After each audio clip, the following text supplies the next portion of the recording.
আমি যখন অনেক ছোট আমার মনে আছে আমার বিভিন্ন কলেজে অ্যাডমিশন টেস্ট দিতে হয়েছিল আর ওই অ্যাডমিশন টেস্টগুলোতে আমি প্রত্যেকটা সাবজেক্টে পাস করি এক্সেপ্ট ওয়ান সাবজেক্ট। ওই একটা সাবজেক্ট ছিল ম্যাথ এবং প্রত্যেকটা অ্যাডমিশন টেস্টেই আমি অঙ্কেই ফেল করি। এরপর আসি ইউনিভার্সিটি অ্যাডমিশন টেস্টে।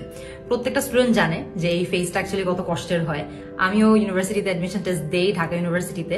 এরপরে বিভিন্ন জায়গায় চান্স পাই, কিন্তু আমার খুব সুন মনে হয়ে গিয়েছিল যে না, আমার আসলে এই সাবজেক্টটা পড়ে বা যেই সাবজেক্টগুলো পেয়েছি সেগুলো পড়ে আসলে আমার ইন্টারেস্ট নাই। সো আমি ভাবলাম যে আমি আরেকবার পরীক্ষা দেবো। আমার ভিডিওস অনেক স্টুডেন্টরা দেখে এবং স্টুডেন্টরা জানে যে সেকেন্ড টাইম অ্যাডমিশন টেস্ট দেওয়াটা কতটা অ্যাকচুয়ালি নিচু চোখে দেখা হয়। তারপরে আসি যখন আমি ঢাকা ইউনিভার্সিটিতে ফাইনাল ইয়ারে পড়ি। আমি বিদেশে পড়তে যেতে চেতাম ছোটবেলা থেকেই, সো বিদেশে অনেকগুলো ইউনিভার্সিটিতে অ্যাপ্লাই করি। অ্যান্ড আমার জন্য সবচেয়ে বড় রিয়ালিটি চেক হয়েছিল যে আমি যতগুলো ইউনিভার্সিটিতে অ্যাপ্লাই করি সবগুলো ইউনিভার্সিটিতে আমি রিজেকশন খাই। আর এটা যে কত বড় একটা ধাক্কা হিসেবে কাজ করে ফর সামওয়ান যে আজীবন বিদেশে পড়তে যেতে চেত আর হঠাৎ করে দেখলো যে যেখানে যেখানে অ্যাপ্লাই করেছি কোনো জায়গা থেকে অ্যাকসেপ্টেন্স আসেনি।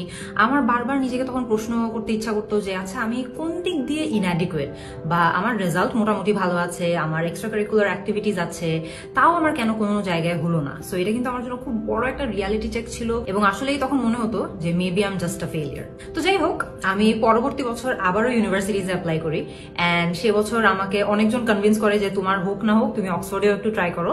আমার তো বিগত বছরের অভিজ্ঞতা থেকে মনে হচ্ছিল যে না, এবারও আমি সব জায়গা থেকে রিজেকশন খাবো, বাট তাও আমি মোটামুটি একটু সাহস করে অক্সফোর্ডে অ্যাপ্লাই করি, আরো কয়েকটা ইউনিভার্সিটিতে অ্যাপ্লাই করি। অ্যান্ড গেস হোয়াট, আমার প্রত্যেকটা ইউনিভার্সিটিতে সে বছর চান্স হয়, ইনক্লুডিং অক্সফোর্ড। অ্যান্ড শুধুমাত্র সেটাই না, অক্সফোর্ডে আমি ফুল স্কলারশিপ সহ পড়তে যেতে পারি। সো আমার মনে হয় যে আমার লাইফের বিভিন্ন স্টেজে আমার ছোট বড় বেশ কয়েকটা ফেলিয়ার হয়েছিল। অ্যান্ড এমনও হতে পারতো যে ওই ফেলিয়ারগুলোর কথা ভেবে বা ওই ফেলিয়ারগুলোর ধাক্কাটাকে আমি থেমে যেতাম বা চিন্তা করতাম যে না, আর ট্রাই করার দরকার নাই, এখন একদম সেফ থাকি ভাই, দরকার নাই।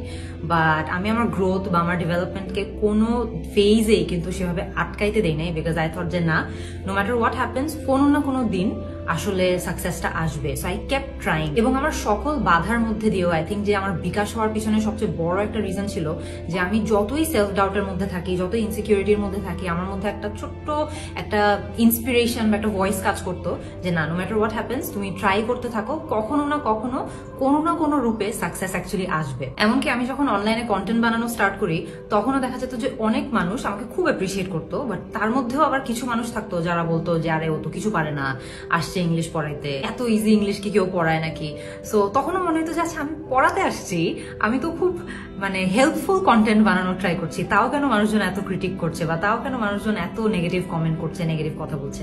সো ইভেন দেন আমার মনে হতো যে না, ইউ নো হোয়াট, যে মানুষ যাই বলুক না কেন, আমার তো অনেক 100 জন মানুষ যদি আমাকে নিয়ে ভালো কথা বলে তার মধ্যে হয়তো বা 1-2 জন মানুষ একটু নেগেটিভ কথা বলছে।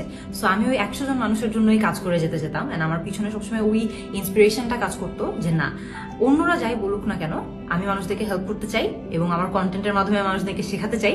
তো আমি সেটা কন্টিনিউ করে যাব। এবার আপনি আমাদেরকে বলেন যে আপনার বিকাশের অদম্য গল্পটা কেমন। আমাদের সাথে আপনার গল্পটা শেয়ার করুন #আমার বিকাশ ঠেকায় কে দিয়ে, অথবা ইনবক্স করুন বিকাশের ফেসবুক পেজে।